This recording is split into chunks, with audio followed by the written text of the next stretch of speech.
이 일에 대해서 나는 잘 알고 있다 생각을 했는데 지나서 알고 보니 전혀 다르게 알고 잘못 알고 있었던 사실을 발견하면서 참 당황할 때가 간혹 있습니다.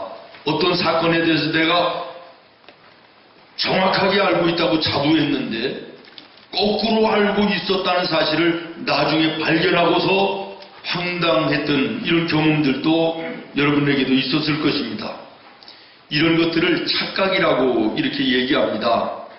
이 착각이라고 하는 것은 내 자신에게나 남에게나 본의 아니게 해를 끼치는 이런 경우들이 간혹 있습니다.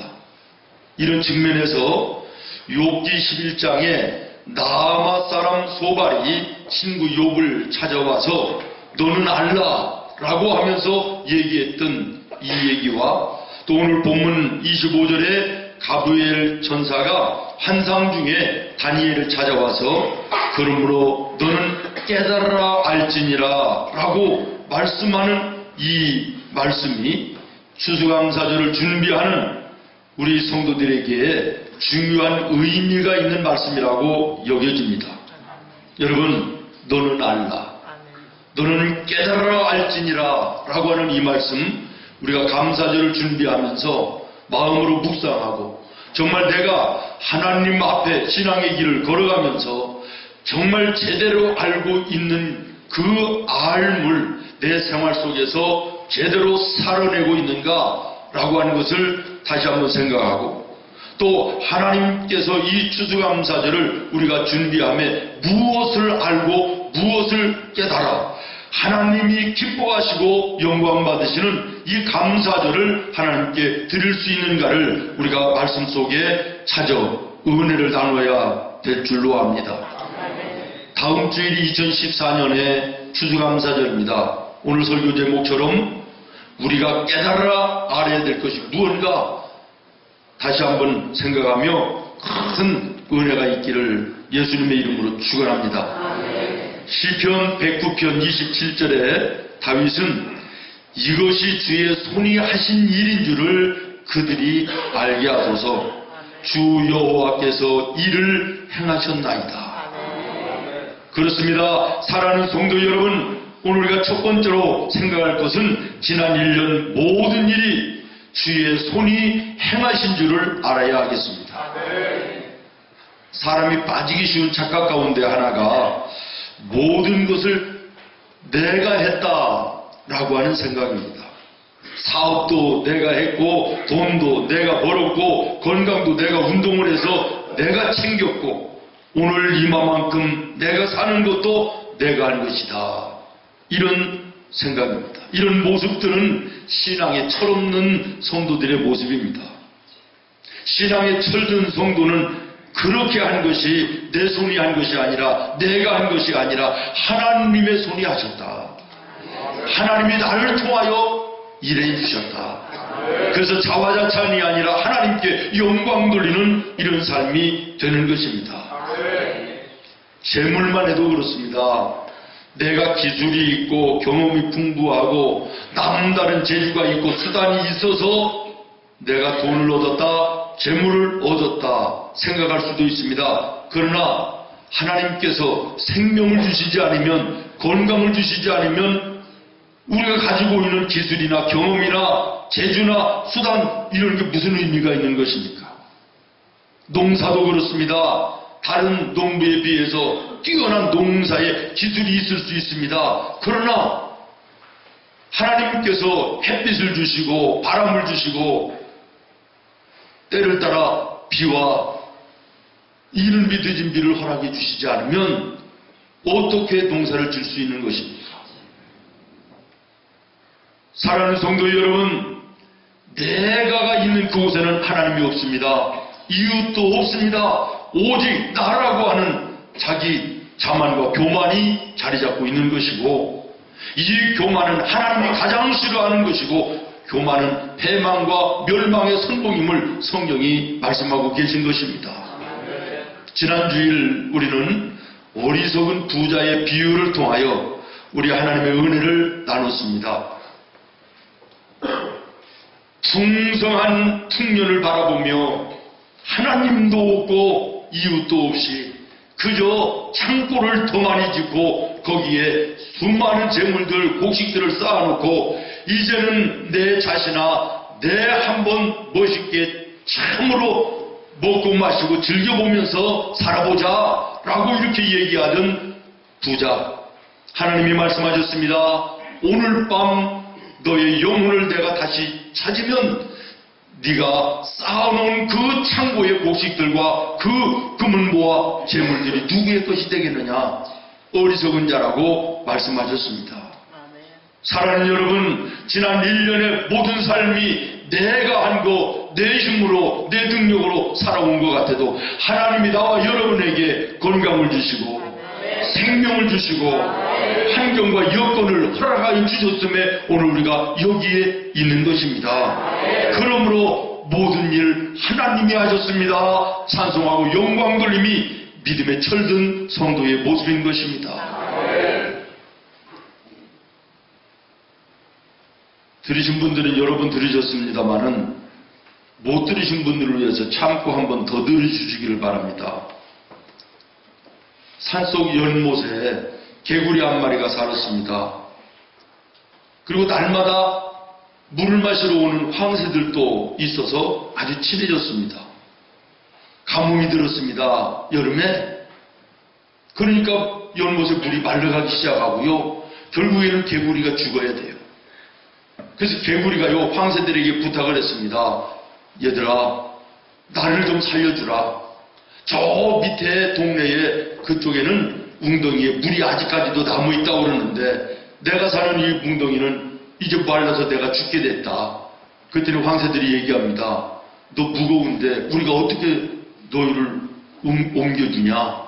그랬더니 개구리가 나무 막대기를 하나 가지고 양쪽은 너희들이 하나씩 물고 가운데를 내가 물고 있으면 너희들이 날라서 멀지만 나를 옮겨줄 수 있지 않냐? 황새들이 생각하니까 이야 기발하다, 참 좋은 생각이다. 그러자 그래가지고 이제 날아가는 거예요.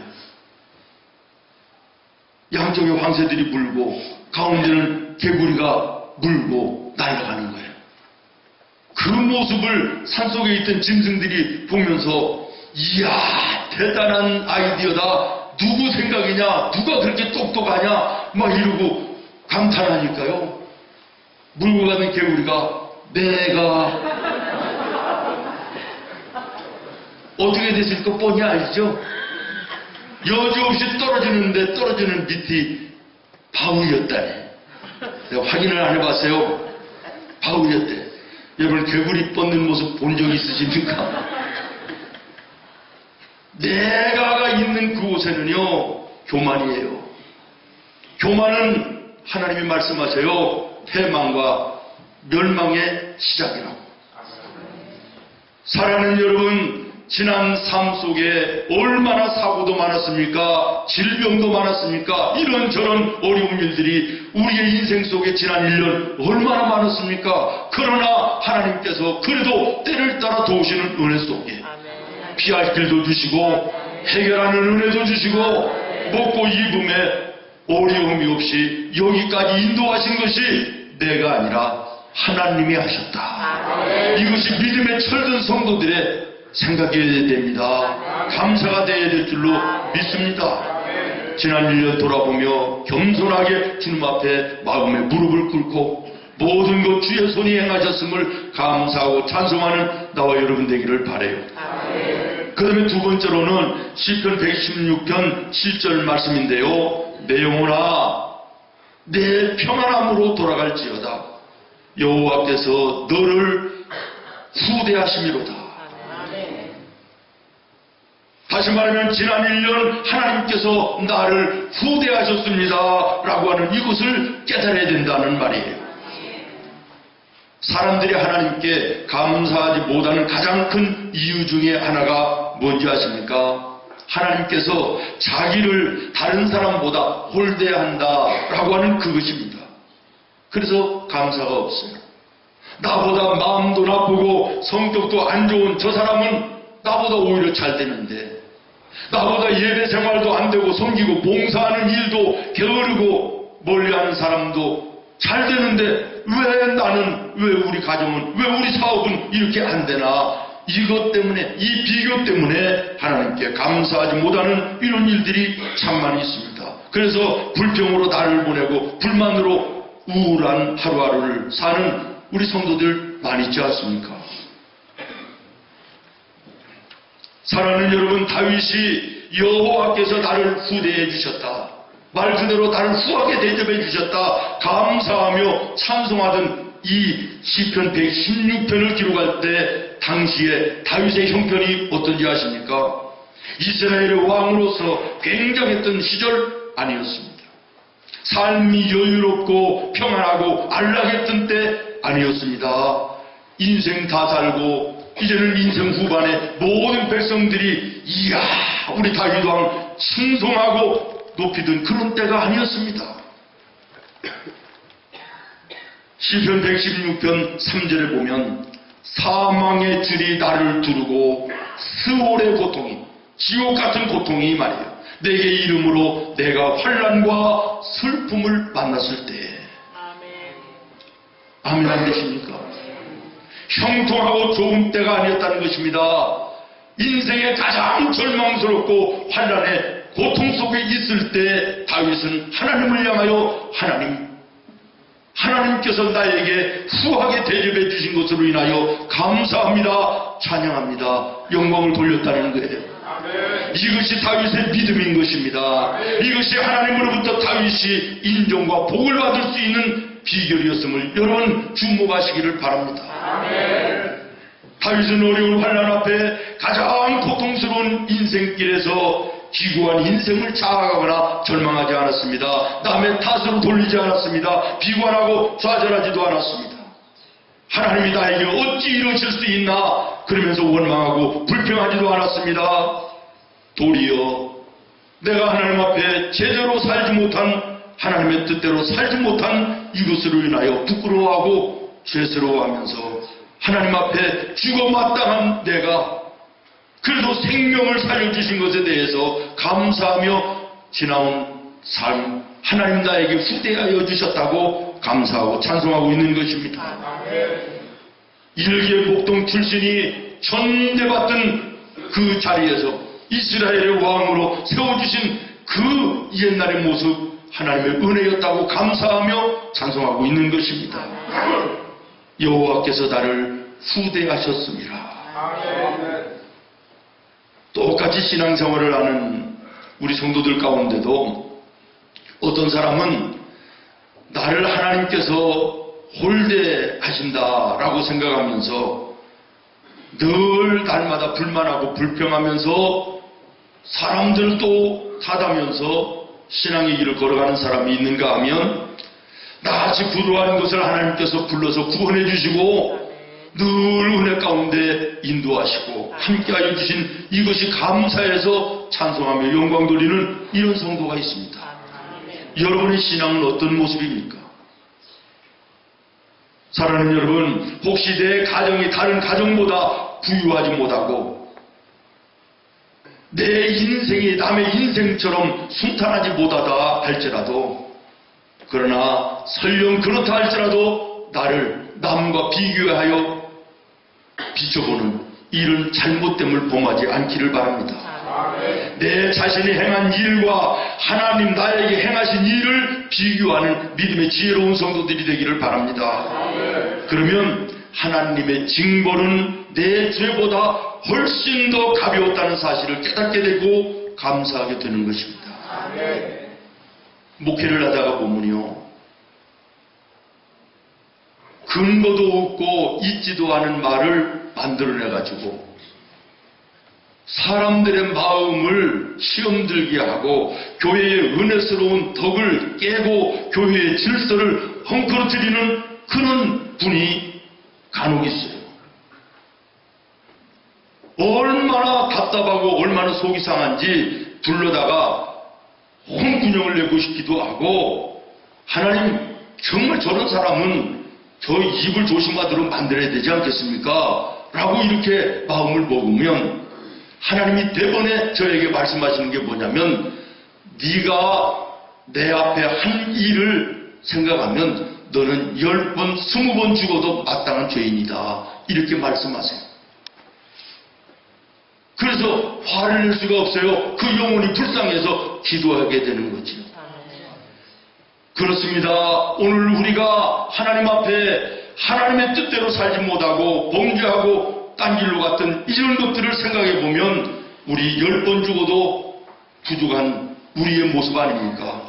그런데 우리는 우리에게 조금만 잘못하고 말 한마디 실수하고 성질 한번 낸 거, 이것 때문에 정죄하고 이것 때문에 판단하고 이것 때문에 미워하고 멀리하는 이런 일들이 얼마나 많이 있습니까?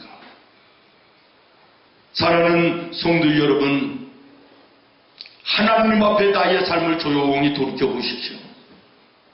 환경이 원망이 됩니까? 사람이 불평입니까? 아닙니다.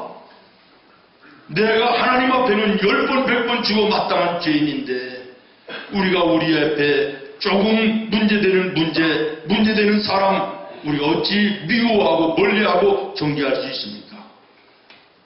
감사함으로 기도하게 되는 줄로 믿습니다. 마지막으로 오늘 우리가 깨달아야 될 것이 있습니다. 때와 기한이 있음을 깨달아야 합니다. 오늘 본문 24절로 27절 자세하게 해석할 수도 없고 설명을 하면 너무 난해하고 복잡합니다. 여러분 읽으시면서 들으시면서 도대체 이게 무슨 얘기인지 아마 이해가 안 되셨을 거예요. 이스라엘의 포로의 생활에서 회복되어질 것이다. 종말론적 하나님 나라가 완성될 계시의 말씀이며 예수 그리스도가 이 땅 위에 메시아로 초림하심에 대한 영적인 설명, 상징적인 표현 이런 것들이 24절부터 27절의 내용이에요. 이스라엘이 멸망하는 날이 있고 세워지는 날이 있고 이 땅에 마지막이 있고 이게 여러 가지 복잡한 말씀인 것 같습니다만은 그러나 영적인 요지는 간단합니다. 때와 기한이 있다. 아멘. 이것을 깨달으며 살으라는 것입니다. 아멘. 계절에도 때와 기한이 있지 않습니까?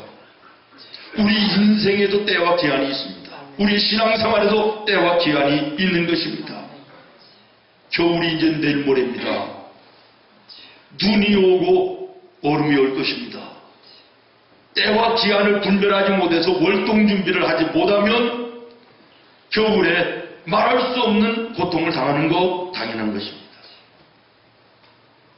인생의 때와 기한을 잘못 알아서 마음 놓고 살다가 인생의 황혼역에 이르면 비참한 인생 되는 것은 너무나도 당연지사 아닙니까?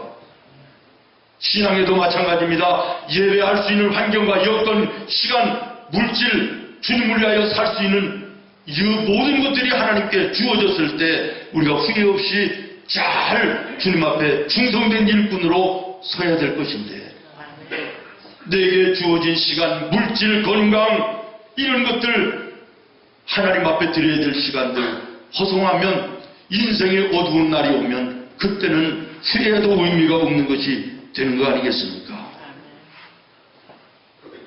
사랑하는 성도 여러분, 계절에도 때가 있습니다. 인생에도 기한이 있습니다. 신앙에도 마찬가지인 줄로 믿습니다. 그런데 이 때와 기한은 내게 있는 것이 아니라 하나님께 있는 것입니다. 그렇기 때문에 우리는 하나님을 의지해야 되는 것입니다. 우리의 삶의 모든 것을 하나님께 맡겨놓고 하나님의 도우심을 구하며 살아야 되는 것입니다.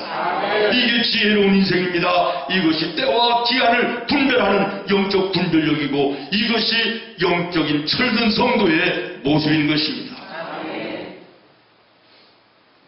주님을 위하여, 교회를 위하여, 이 사회를 위하여 무엇인가 할 수 있는 이때 힘과 건강과 돈과 시간과 모든 것이 있을 때 후회 없는 삶을 주님 앞에 사는 나와 여러분 되기를 예수님의 이름으로 축원합니다.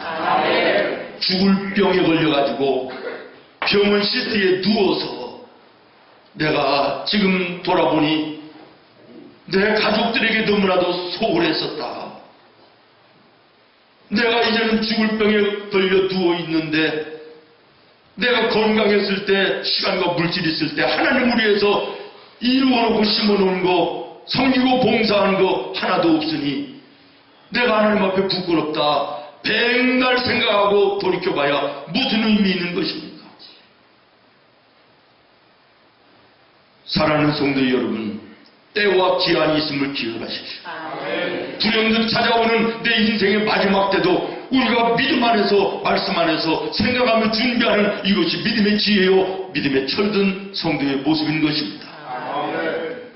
어제 그제 금요일 날 천안에 일 보러 갔다가 또 전라도 쪽에 잠깐 내려갔다가 올라오는 길에 참 사랑하는 후배 목사님인데, 같이 선교회를 하는 우리 목사님인데 전화가 왔어요. 홍성의 고향인데 어머니가 돌아가셨다는 거예요.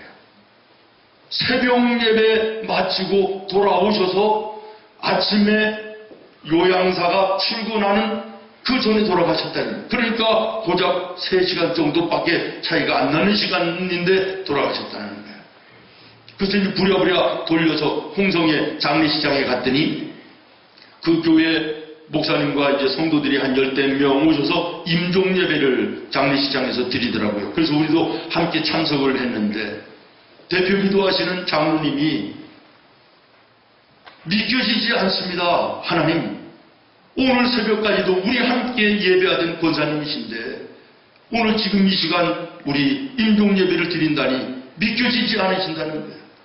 설교하시는 목사님이요, 그런 말씀을 하세요. 이 권사님이 늘 제일 먼저 오셔서 교회 문을 새벽에 따신대요. 그래 이제 성도들이 들어가서 예배를 드리는데 요 근래에 몸이 조금 좀 불편하셔가지고 나오시다가 못 나오시다가 그래서 늘 교회 앞에 가면 그 권사님이 끌고 오시는 그 유모차 있잖아요. 할머니들 이렇게 밀고 다니시는, 아, 유모차가 있으면 오셨구나, 없으면 편찮으신가 이랬는데 그날 새벽에는 가보니까 유모차가 있더래요. 그래서 아, 권사님이 오셨구나. 들어가 봤더니 두 번째 줄에 꼭 앉으시는데 그 자리에 앉으셔서 은혜롭게 예배를 드리셨대요.